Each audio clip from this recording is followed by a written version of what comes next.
A casi un año de la desaparición de los 43 estudiantes de Ayotzinapa, una investigación independiente de la CIDH puso en entredicho la versión ofrecida por el gobierno del presidente Enrique Peña Nieto sobre lo ocurrido el 26 de septiembre del año 2014.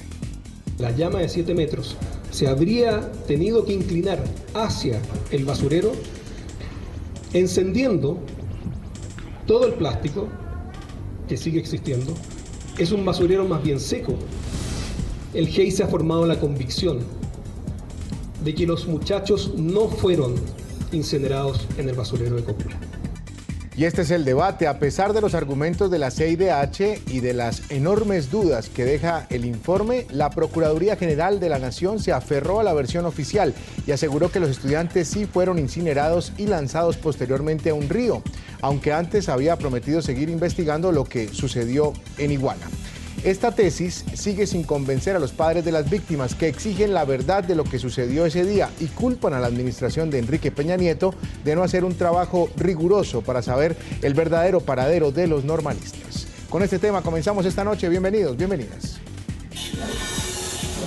De inmediato formulamos la pregunta con la que invitamos a ustedes, a los televidentes, a los tuiteros, a que respondan a través de las cuentas de Twitter que aparecen ahí en la parte inferior de sus pantallas. ¿Cuál cree usted que es la versión real de lo que sucedió con la desaparición de los 43 estudiantes de Ayotzinapa?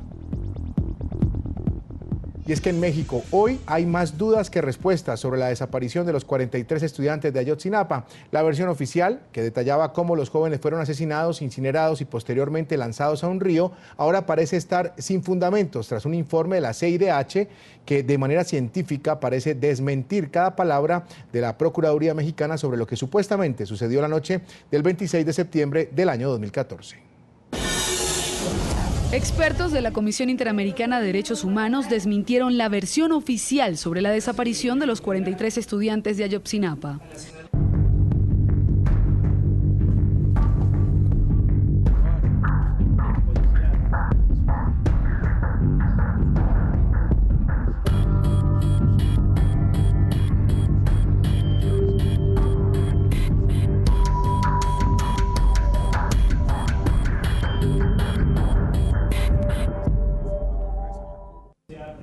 Tras un informe de 550 páginas, el grupo interdisciplinario de expertos independientes designados por la OEA, a petición del gobierno mexicano, aseguraron que no hay evidencias de que los normalistas hayan sido incinerados en un basurero de Cocula y que un fuego de tal magnitud haya ocurrido en ese lugar.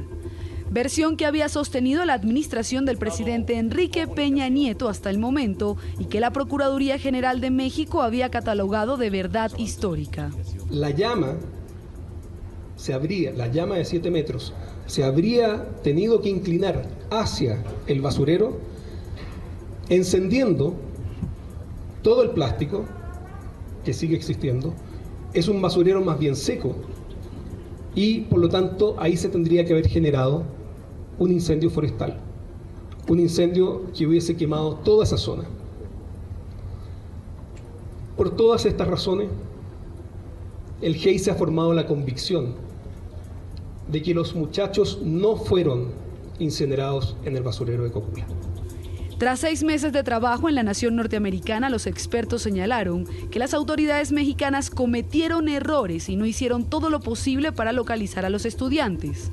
Además, advirtieron que hubo hechos que no fueron investigados e inclusive evidencias que fueron destruidas.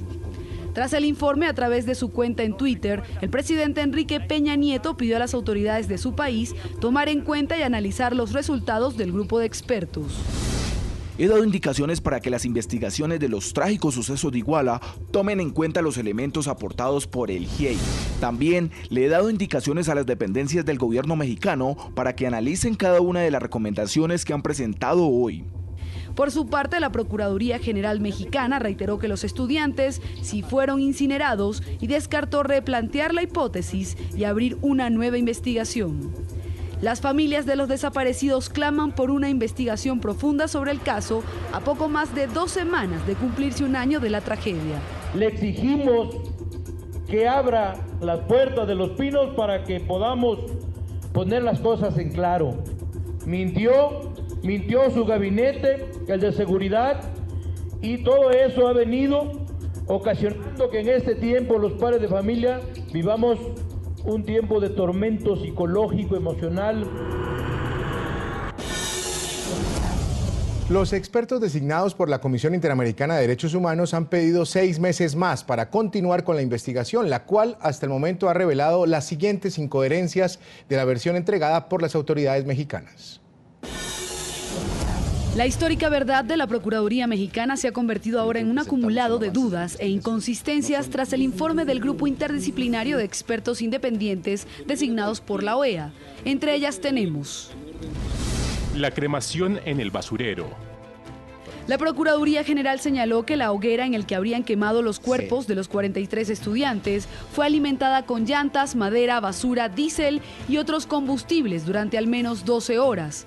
Luego machacaron los huesos y hasta convertirlos en cenizas, después los restos los colocaron en bolsas plásticas y los arrojaron al río. Sin embargo, el informe de los expertos desmiente esta versión y asegura que no existe ninguna evidencia de que los 43 cuerpos fueran quemados en el basurero municipal de Cocula, porque para incinerarlos tendría que haberse usado 30 toneladas de madera y el fuego tuvo que haber ardido mínimo por 60 horas y no 12, como señaló la Procuraduría. Además, la llama debió haber alcanzado 7 metros y el humo 300, hecho que hubiese llamado la atención de las personas de localidades cercanas. Incluso en los alrededores del basurero no había combustibles suficientes para quemar cuerpos, ni siquiera uno. El misterio del quinto autobús. Según la versión oficial, 4 de los 5 autobuses fueron tomados por los estudiantes. Sin embargo, el testimonio de las víctimas siempre menciona 5. Se desconoce aún por qué se ha omitido este tipo de información. Los expertos, en cambio, explicaron que el quinto autobús fue el único que no fue atacado violentamente esa noche y las declaraciones del chofer no coincidieron en lo absoluto con la versión de los sobrevivientes. La importancia de este autobús es que por ser Iguala epicentro del tráfico de heroína hacia Estados Unidos, los carteles suelen utilizar los autobuses para transportar la droga. Entonces, la hipótesis sobre la confusión de los estudiantes con un grupo de narcotraficantes para los expertos es totalmente inconsistente. Además que las autoridades mexicanas ni investigaron sobre ese autobús en particular y tampoco averiguaron la relación de la compañía de transporte que opera en Iguala con el traslado de la droga hasta Estados Unidos. Las 200 víctimas. La versión oficial habló de 5 muertos, 43 desaparecidos y 22 heridos en el ataque. Pero los investigadores aseguran que son 180 víctimas directas de diferentes violaciones de derechos humanos la noche del 26 de septiembre, la mayoría de ellos jóvenes y menores de edad. Militares y policías federales. Los investigadores de la CIDH no pudieron interrogar a los integrantes del 27º Batallón de Infantería de la Secretaría de Defensa. El gobierno mexicano no permitió el interrogatorio. Dato curioso, ya que en Guerrero existe un área que concentra comunicaciones de policía estatales, municipales y del gobierno federal, conocida como la C4. Y el informe señala que se mantuvo en operación continua el 26 de septiembre y que en ciertos momentos la comunicación fue intervenida por la Secretaría de Defensa Federal. Situación que genera un gran interrogante. Además, se conoció que el alcalde José Luis Abarca se comunicó más de 10 veces con su secretario de Seguridad Pública luego de que Abarca hubiera declarado inicialmente que estaba dormido esa noche. Vamos a debatir el tema y quiero saludar en nuestros estudios en Washington a Viviana Kristisevich. Ella es directora ejecutiva de CEGIL, Centro por la Justicia y el Derecho Internacional. En la capital mexicana está con nosotros Perseo Quirós, director ejecutivo de Amnistía Internacional Seccional México. Y en esa misma ciudad está también Omar Fayad, senador del Partido Revolucionario Institucional PRI, presidente de la Comisión de Seguridad Pública. A los tres, una buena noche, gracias por participar con nosotros, bienvenidos. En primera instancia quisiera saludar a Viviana, que está en nuestros estudios en Washington, y preguntarle directamente hasta dónde tiene peso y credibilidad el informe de la CIDH que hemos conocido en las últimas horas. Bienvenida. Muy buenas noches, Jesús. El informe que presentó ayer el grupo de expertos de la CIDH realmente es muy importante porque se basa en elementos fácticos, en pruebas que tienen el respaldo de organismos mexicanos estatales. Muchas de esas pruebas han sido producidas en el contexto del proceso judicial ante la PGR.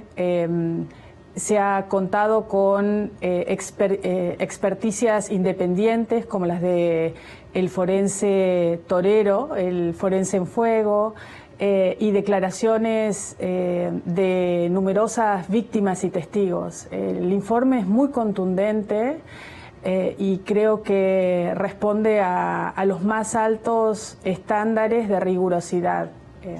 Lo más curioso del informe y sorprendente, creo que para las autoridades y para el pueblo mexicano, es que cuestiona muy duramente, con elementos importantes, la versión que hasta el momento se había presentado como la verdad histórica, y plantea que es necesario avanzar en las autoridades que podrían haber estado involucradas, otros actores como un señor civil que habría estado a cargo de parte del operativo desde Iguala, y también descarta científicamente la tesis del basurero. Estos son algunos de los elementos, junto con lo que ustedes han mencionado del bus, sí, que presentan líneas abiertas que se necesitan investigar, ¿no? Muy bien, le quiero dar las buenas noches a Omar Fayad, senador por el Partido Revolucionario Institucional PRI. Bienvenido, senador, presidente de la Comisión de Seguridad Pública. Una buena noche. Y para usted, ¿el informe de la CIDH tiene peso, tiene sustento? Bueno, pues escuché con atención este informe. Me parece que todas las recomendaciones que haga este grupo de especialistas independientes de la Comisión Interamericana de Derechos Humanos, para nosotros debe ser, para los mexicanos, atendible en todos y cada uno de sus puntos, coincidamos o no con ellos. Creo que no debemos de cegar ninguna posibilidad de que todas las líneas que dejan abiertas para poder continuar con la investigación se agoten todas. Y decía, puedo coincidir o no, porque bueno, pues yo lo veo como un espectador más, como ustedes, porque no somos peritos en incineración de cuerpos, ¿verdad? Entonces, yo escuché que hay peritos que señalan que no es posible la incineración de los 43 cuerpos en las condiciones que se señalan en la investigación, pero he escuchado a muchos otros peritos que dicen que es perfectamente posible y probable, y que muchos peritos estarían dispuestos a demostrar con sus tesis, con sus teorías, con sus prácticas, que eso es perfectamente posible. Entonces, yo no quisiera entrar a un juego de diferencias en materia pericial, porque creo que haremos bien en dejar eso en manos de los científicos, en manos de los peritos. Yo creo que si hoy existe un perito en el grupo de especialistas, hay que atender su preocupación, su llamado.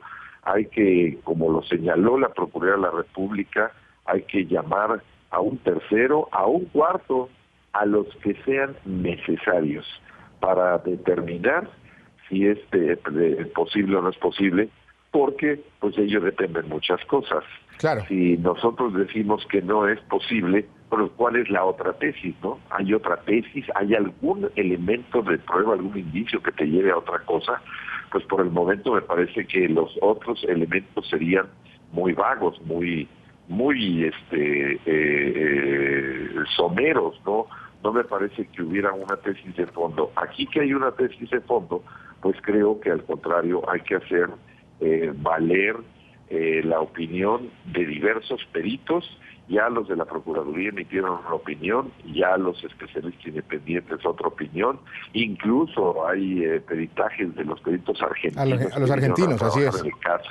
Entonces, pues yo haría un llamado a que, tratándose de un asunto tan triste, tan lamentable, tan delicado, en el que están los sentimientos de los padres de por medio, se llame a quien fuera necesario, de donde fuera necesario, para que sea este tercer peritaje, y si tuviera que haber un cuarto, y si supiéramos que hay peritos con esta especialidad en cualquier lugar del planeta, pues yo creo que sería de justicia poderlos invitar a poder realizar un dictamen al respecto para ver si esto es posible o no es posible, porque ayer me sorprendió cuando dijeron que se desvanece la tesis del basurero de Cocula, y bueno, por otro lado escuchamos aquí en México a alguien que además, uno de los peritos que dice que sí es posible, es quien los peritos especialistas de la Interamericana de Derechos Humanos citan en sus análisis. Entonces, pues creo que hay que dejarlo en el mundo de lo forense, de lo pericial, y esperar que los científicos y los técnicos den un resultado para poder salir de esta duda que se ha sembrado con esta conclusión a la que llegan los peritos independientes de la Comisión Interamericana de Derechos Humanos.